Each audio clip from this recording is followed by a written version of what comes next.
the 2 days, just the 2 days that Labour was on strike, there are other aspects to that. Whether or not it was legal for NLC to act the way they act, has also been a matter of discussion. But for now, let me just start with your take.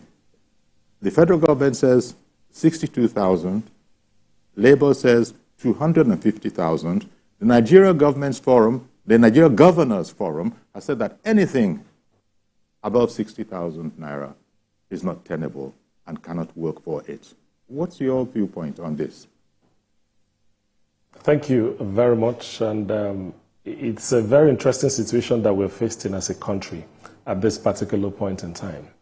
A lot has happened in the last couple of weeks with respect to government's intention and, of course, Labour's intention to determine what will be the national minimum wage.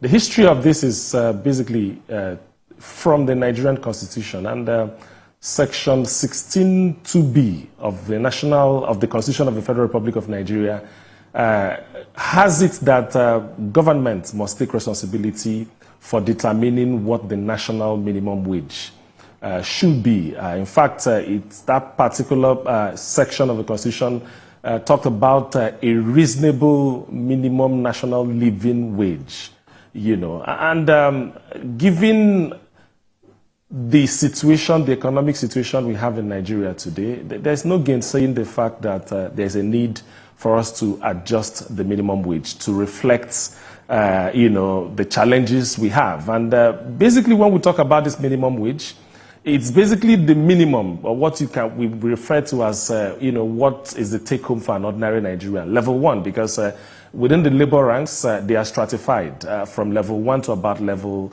17 or thereabout. So everybody actually ends, but we are always focused on the minimum wage because that becomes a guide for the private sector, for those organized setting that have to pay their workers.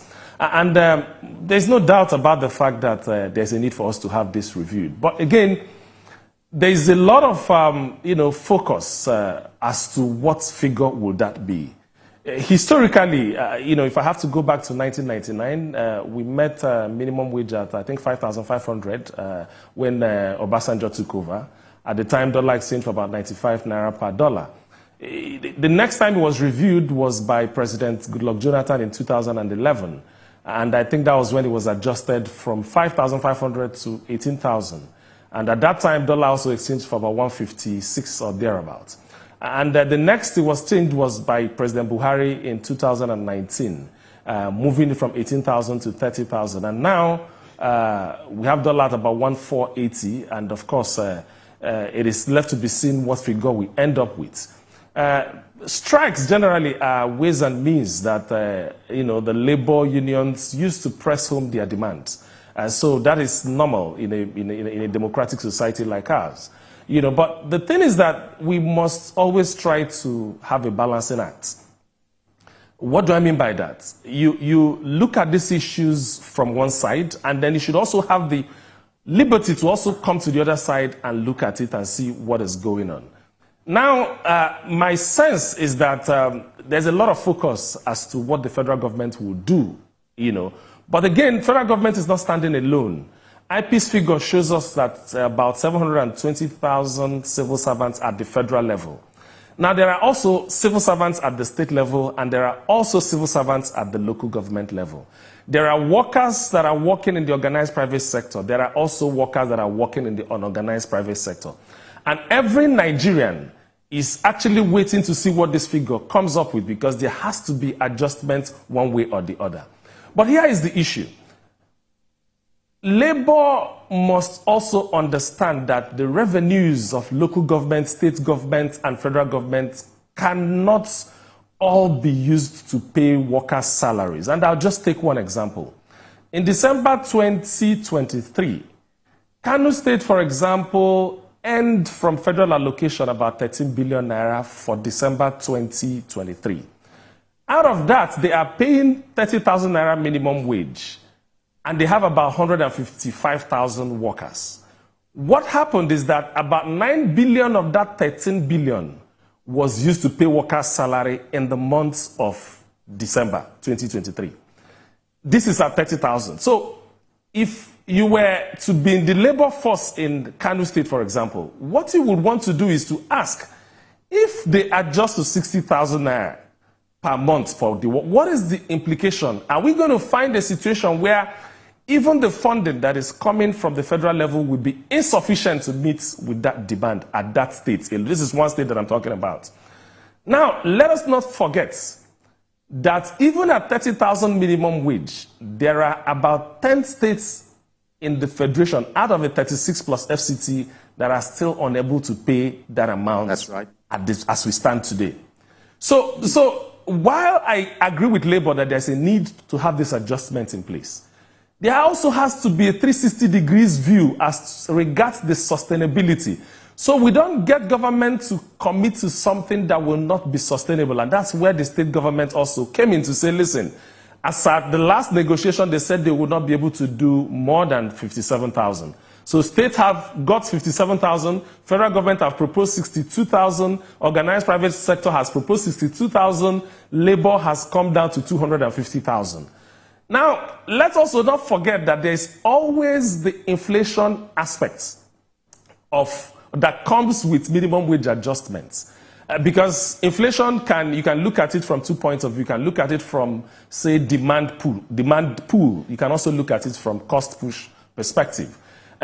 Inflation actually is high in the country, and some of the reasons can be attributed to maybe subsidy removal, because the impact of that is that transportation costs and all of that have also, and cost of doing business has also gone up. There's also subsidy removal on power as well. So some of these input elements will actually drive the cost of production high. But as an economist, there's a theory in economics that we refer to as the absolute and relative income hypothesis. Now, these hypotheses are talking about the fact that as your income increases, your consumption is also likely to increase. It is left to be determined as to whether they are going to increase with the same rates that your income has increased. But everybody's watching.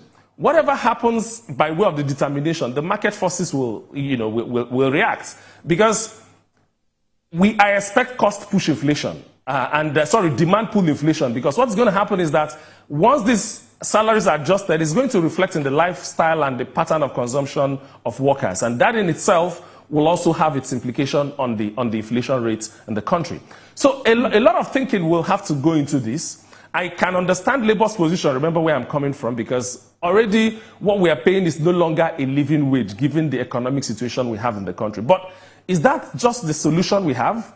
Increasing the salaries? Because we can actually, you can give 1 million or whatever you want to call it. But once you reflect the inflation elements in that money can also become as worthless as you can think about.